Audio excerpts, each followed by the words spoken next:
we're going live. Probably not gonna be out till tomorrow, but we're going live tonight. This after it's not even noon, so we're going live at noon, and it'll be out tomorrow. All right. Thanks for tuning in to Ramblin' Rants. Haven't done one of these in a while, and since it's Thanksgiving and everything, I figured why not do a special holiday one? Because like Joe Biden says, Merry Easter to everybody. Merry Easter to everybody. I hope everyone had a good Thanksgiving. I did, and it was wonderful, and I'm glad it's over now. So we can just get these holidays out of the way. That's why I look at them. Just fucking get them all out of the way. But yeah, haven't done one of these in 4 months. I think the last one I recorded a podcast episode was in July.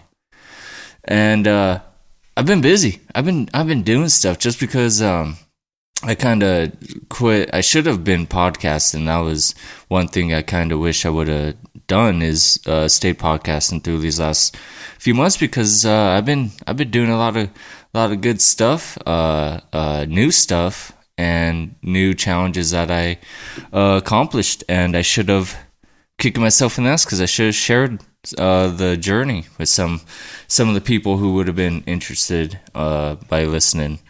One of the things I did, and it's cool because it's in that one episode of Red Lights that I released, where I talked about the book Green Lights by Matthew McConaughey, where he listed 10 things that he wanted to do, like goals in your life. And I encourage everyone to do that. And one of the things that I put on my 10 things I want to do in my lifetime was run a marathon. And obviously that's not something you just work up to, because it's something you work up to. It's not just something you do without any training. And especially me, I smoke cigarettes. Trying to quit that, but that's a truth. So one of the things I got invited. I can't say that it was me that took the initiative, but I got invited to do a half marathon by Andres Herrera, who was on this podcast. And I like challenges. I'm like, that movie Yes Man with Jim Carrey. That's how I kind of incorporate into my lifestyle. Obviously, I'm not going to be like, yo, dude, you want to do some heroin? I'm like, yes. Never tried it, but let's go ahead and give it a shot. See what all the hype is about. Not like that, of course. But things like, doing a half marathon, I was like, that's something I want to obviously do a full marathon in my lifetime. So why not? Let's do it. And I think this was August. Yeah, it was in August we talked about doing this. And it's called the Zion at Night, because it was a nighttime half marathons. I think we started at 8:40 was our start time. And it was like a month to train. And I just got back camping, went on like a 2-week camping thing where I did like no working out, no nothing. I went on like one hike, but didn't do nothing for like 2-3 weeks. Was just pretty much out doing camping stuff and all that. And so when I got it was like the week I got back from all that, got invited to do the half marathon. So I haven't ran in, I'd say, over a year. Yeah, I'd say over a year. I haven't ran a single mile. And I was like, all right, let's do it. So then I started training. I was like, all right, got a month to do this, and started looking up like the nutritions, what I should be eating. And it was definitely kind of a obviously high carb diet, like lots of beans, I can't remember fucking all what it was, but it was a lot of like certain foods you had to eat to really, and I could feel like oatmeal was a good one. That pasta was another one, and chicken and stuff. And it's like a slow energy, slow what do you call it? Slow digesting food or whatever, where it slowly releases into the body, so it gives you more sustained energy long term, which is what you need for a marathon. So I started looking into all that stuff and looking at like what the how like what typically how many miles should I be running, like a day, a week, so I'm not like overdoing it, but I know I'm doing enough that I kind of have an idea of, because I had no one close in my circle has done a half marathon. Like there was no one I could just like, yo, what's up, bro? Hey, what'd you do? There was nothing. So it was just all me looking into the research. And Andreas Herrera did his own thing. I mean, we really didn't work together on this at all. We just did our own thing. And so I did all that. And it said you should be running like 30 miles close to the marathon, like 25 to 30 miles a week. And that's what I was doing. Like fucking even smoking some cigarettes during that. I mean, it was insane. I look back on it because it's like, where did, it's crazy when you really just get ambitious and just say, the fuck everything that people might say bad about me or that say I can't do it. It's like, I agreed to do this, and I'm sure there's a lot of people thinking I ain't gonna do it, but I'm gonna use that as fuel to really go out there and accomplish this. And a lot of it was mental. Like, yeah, there was a big part of being the physical aspect of it, but a lot of it was a mental challenge. And that's really, if anyone listens, or I'm sure you've heard of David Goggins. I mean, he talks about it in his book, great book. It's like Mastering Your Mind, Defy the Odds. It's a great book by him if you're into that stuff. And I agree. Now I kind of see what he says in the book about how a lot of it's just mentality. Like, you could push your body way farther than you think if you just have the mind power to do it. And I mean, that's what I did. I mean, 4 weeks I went from not running at all, not a single mile in over a year, smoking cigarettes, still working out and stuff and in decent shape, but just chilling and just completely busting my ass for 4 weeks. I mean, I was doing 3 hours a day at the gym, and typically like I'd take 1 day off during the week, like 2 days off from weightlifting. I'd run typically 3 to 4, 5 days a week, and we'd do one long run outside, like 9 miles every week. And then, so half a marathon, I should have said this, is 13.1 for those that don't know. Obviously, a full marathon is 26.2, which is what I want to do eventually. But did the 13.1, and like I said, trained, and it was at nighttime. It was in Zion, and we traveled there. It was like 4 hours to get there. And another good thing about this was it was kind of like the end of going into towards the end of summer, so it was kind of cool at night. And it was cool because I've never been to Zion or like been to that part of Utah, so that was fun. The whole thing was fun. And so we got the headlamp and got all the gear, and we showed up, and there were so many people for this marathon. I mean, there were so many people, but with how many people there was, and everything just went smoothly. Like from traveling out there, getting a room, getting just everything just went smoothly, and you can't ask for anything better than that, especially when traveling. And that was just great, and especially because you're in the zone of running, so like it just couldn't have went better on that part. And I did 13.1. I think I did it in like 2 hours and 20 minutes, which I wasn't happy with, but 2 hours and 20 minutes, dude, that's not bad. And I fucking smoked like 2 cigarettes before even doing that half marathon. So, fuck yeah, you know. I fucking just showed. I went out there and just wanted to show that the fucking average Joe can do this in just like a given amount of time, you know. If I drank, I would have been doing some fucking. I would have been out there having beers while doing it, you know. But it was did that, and fuck, afterwards though, I got done doing the 13.1, and I remember chilling there, and I was like, man, I'm starving. They give you like this little when you complete the race. And this race it wasn't just like a flat, running on concrete or soft pavement. It was fucking a torturous thing. Like, I almost sprained my ankle a few times. Almost, you can't see.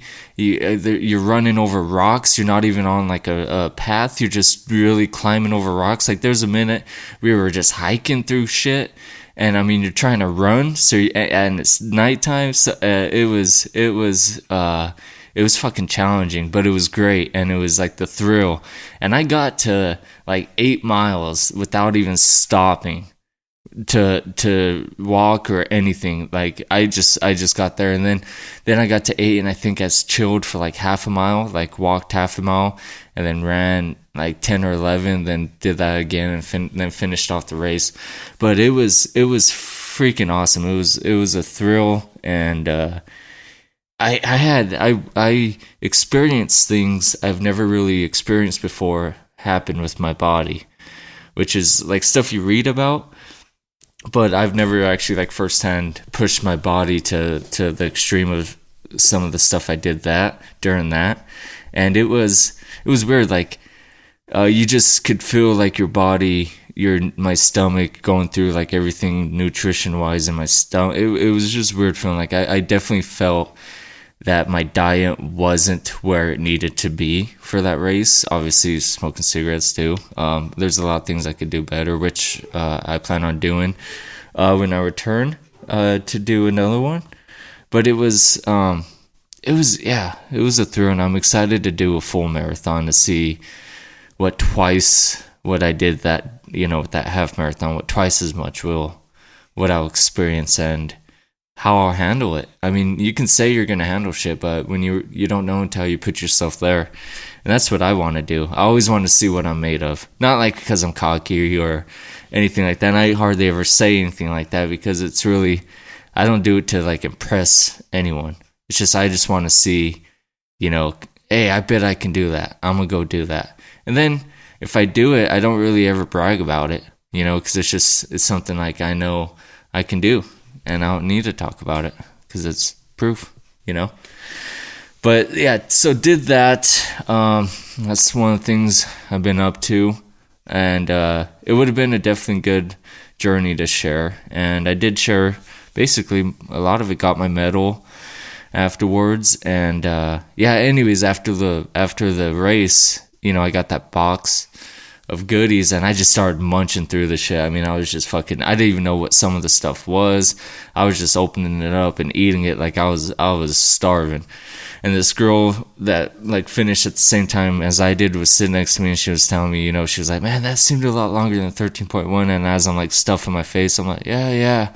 And then we got to the truck, me and Andreas, and then we were driving down the dirt road, and I remember I was like, fuck, dude, I think I'm gonna be sick. And I remember just pulling off the road and just puking, and like for like the next hour I felt like I was puking, I was cold, I was shaking.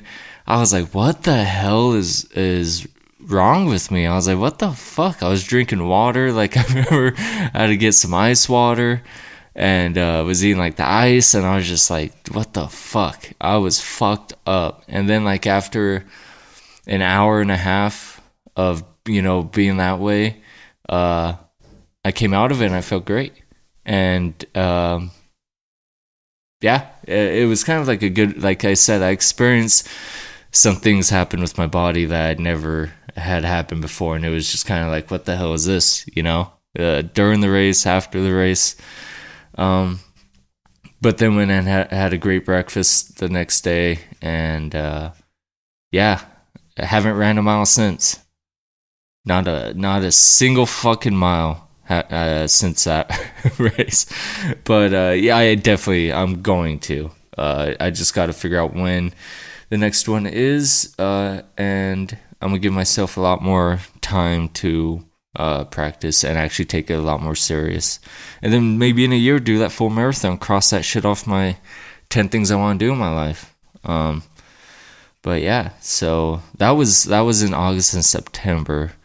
And then another thing I was up to is shortly after finishing that race, we finished up filming Tales of Mundin, Andreas's movie, and now that's all done. Had some good scenes with some other local comics like Michael Davis, RJ, and I can't remember what the other one's name is, but had some good shoots with them, and wrapped up the movie, and now we're just waiting for the editing and the final touches on it. And I don't want to give, it's not for sure thing, but it should be out beginning of next year.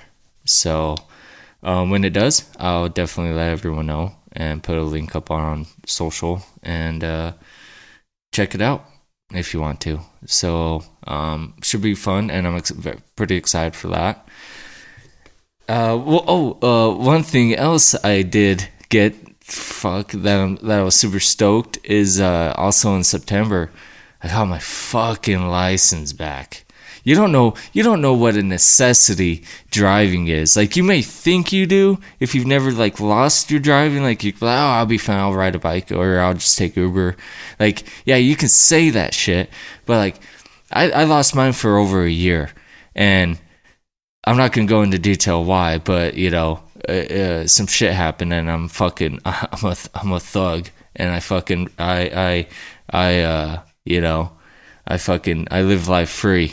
And sometimes a little too free. But you could say, alright, that you could get by without driving. But it takes its toll, especially over a year.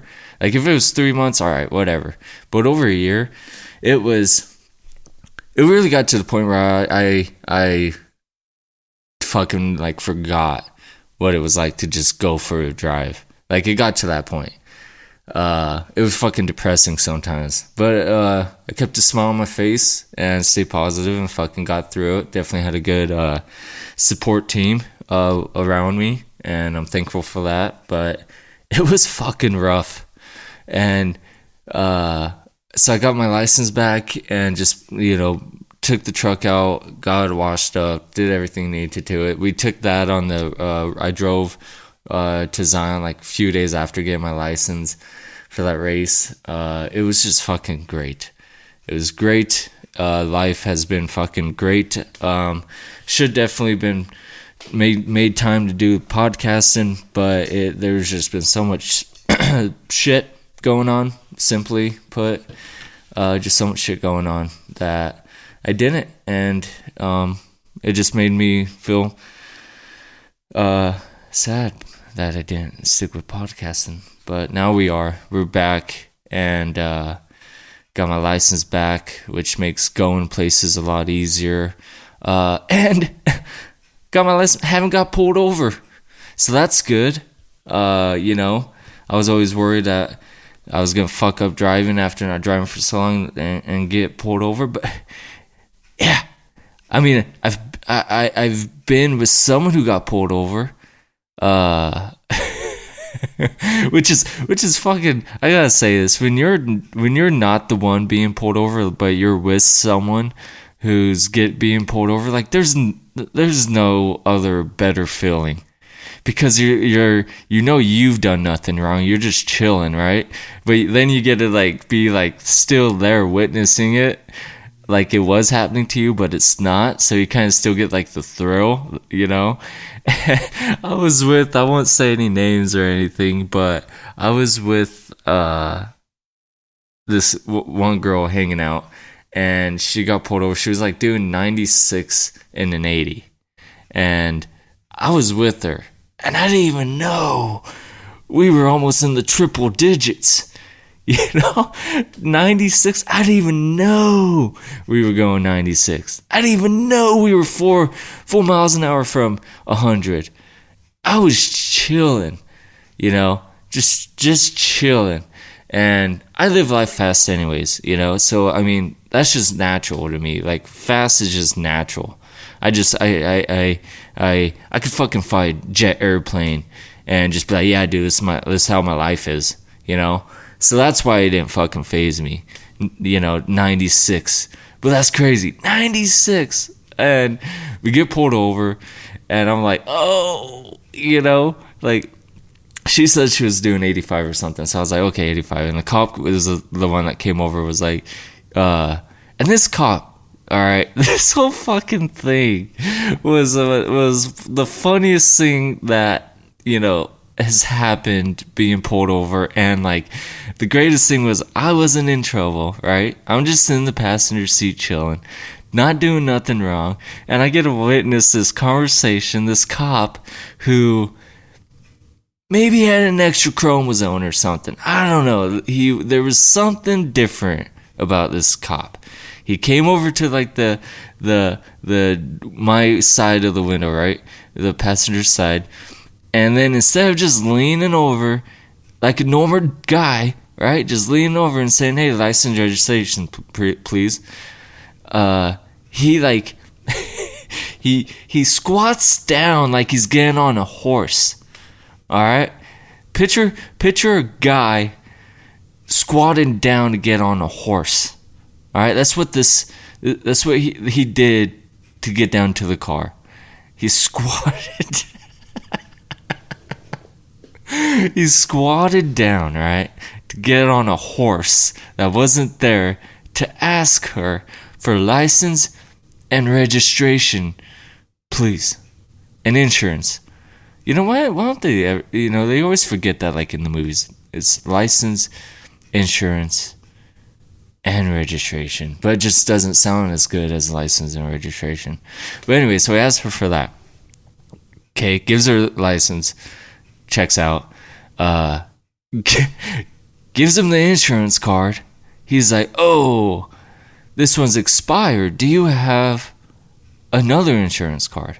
She's like, yeah, oh, sorry. Here's the right one. Gives him that one. He's like, oh, that's even worse. Do you have another insurance card? That was the funniest thing. Oh, sorry. Here, this is the right one. Oh, that's even worse. So, anyways, doesn't have the right insurance, right? And I'm just sitting here. They're talking back and forth in front of me, right? He's on one side of me, she's on the other. I'm just sitting here chilling, trying not to laugh, trying not to smile, but a little smirk is poking through that I can't help. But I'm not laughing. I'm keeping it together. She almost breaks down. She keeps it together. The cop is just, I don't know. Like I said, he's there, but he's not there. And then couldn't find her registration. So anyways, gives her warning for all that stuff and gives her the ticket. And we drive off, and he, you know, says, "Have a good day." And I'm just like, that was awesome. That right there made me laugh probably hard, as one of the hardest things I've probably laughed outside of the club, and it was great. And I thoroughly enjoyed that, which was because I feel like anytime I'm getting pulled, like, you know, getting pulled over, I feel like I'm the one getting pulled over.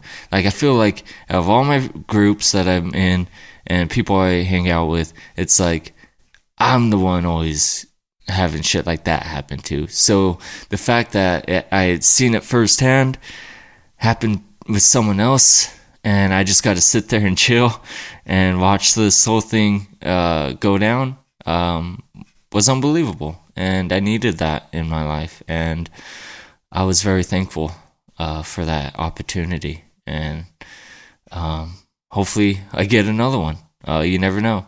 Might have to wait another 28 years for that. But so back on getting my license back, which is nice because now it's definitely a lot easier to get out and go to the club. Been out to Wise Guys again, and like I said, during the marathon, the licensing, I started a new day job that it definitely pays well, and I'm liking that. So doing all that stuff, I just really took a break from comedy, doing stand-up, and I've been back the past 2 weeks now, and that's been awesome feeling again, being able to drive down there and not rely on worry about how I'm gonna get down there or rely on rides. It's definitely nice just going. Everything's, after over a year with the pandemic and my personal shit, life definitely fucking was off the charts for a while. But now in these past 4 or 5 months, everything's been slowly, it's actually fast when you put it in that perspective. But everything's been coming together, and that's what I try to, if you're in that life shambles part, going through it right now, just remember, it'll go by quick, and you just gotta remember to fucking chill. Just chill. You get stressed out, go to sleep. Go eat some fucking shit. Go work out, Get through it. Don't make things worse. That's what I had to tell myself. Don't make things worse. You'll get through it. And that's how you get to the fucking watching the sunrise, man. You watch the sunrise. But yeah, I think everyone was good, happy to have me back at Wise Guys though. It felt good. It felt like I felt love, being back there. Which is always weird, because you never know how it's gonna be. I mean, fucking stand-up is such a like, there's always someone like on top, right? Like everyone's fighting to be like, who's gonna be the next fucking, in the spotlight, opening, doing features, fucking headlining. Like, there's always a fight for that. So when you take a amount of time off, you never know. People might fucking, you just might get thrown to the bottom again. And I never fucking worried about that, because I'm gonna do me. I don't give a shit about any of that stuff. I mean, I used to, but not anymore. I'm in such a different headspace, man. It's fucking nuts. I fucking think on crazy levels anymore, dude. It's insane. But what the fuck was I was reading something, lost what I was talking about. But yeah, being back at Wise Guys, it was cool. I went there. I think they got mad at me, the fucking wait staff. I don't know if fucking they changed the rules or what, but I had to get a fucking good camera angle, right? I wanted to film my set, and the places I was in, I couldn't get the right angle, and it's all about the angle. And so I seen that they had this area chained off in the back, like they didn't want no one back there. And I was like, cool, I'm gonna go ask if I could go back there, because they know I'm not some fucking weirdo. Like, I'll fucking just go back there and chill. So I asked, Cassie said, okay, go. Yeah, go ahead. So I go over there. I take the lock down. I wasn't thinking, I took the lockdown. One of the other wait people come over and they say, What, you think you're special, Blaize? Huh? You think you're special? And that put me in a weird place, because it's like, yeah, I do. No, I don't. I told him that. I was like, no, Cassie said I could come over here. I'm just going to chill. Like, she said, yeah, chill, put the gate thing back up, lock. I was like, cool. So I put my stuff down, put the gate thing back up, looked like a fucking idiot doing it. It was fucking ridiculous. great impression to be back. Like, I was fucking loving it. Had the best time ever. And so I sat down and I was like, all right, cool. Well, I'll figure it out now. Everyone's calm, right? Well, then I went and used the restroom, come back. There's fucking someone else sitting back there, another comic. I'm like, all right, cool. You know, he's a regular. He fucking opens up on some of the shows and stuff. So I'm like, cool. Right? Well, then, like, hold on.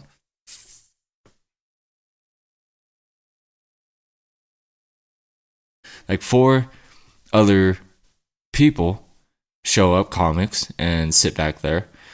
And I'm like, all right, fuck. And then, like, dude, like, this whole back corner that I was in fills up with comics.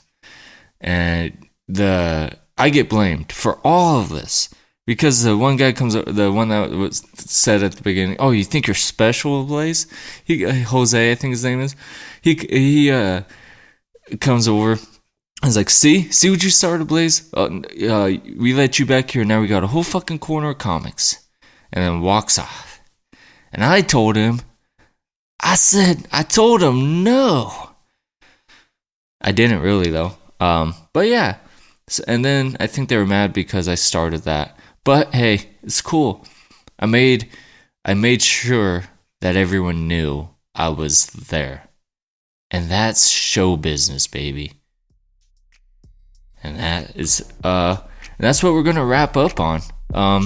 So yeah, look forward to fucking if you enjoy a fan of this podcast, enjoy more coming out again. We'll fucking call this season 3, baby. I'm back. All right, have a good Merry Easter, everybody. Bye.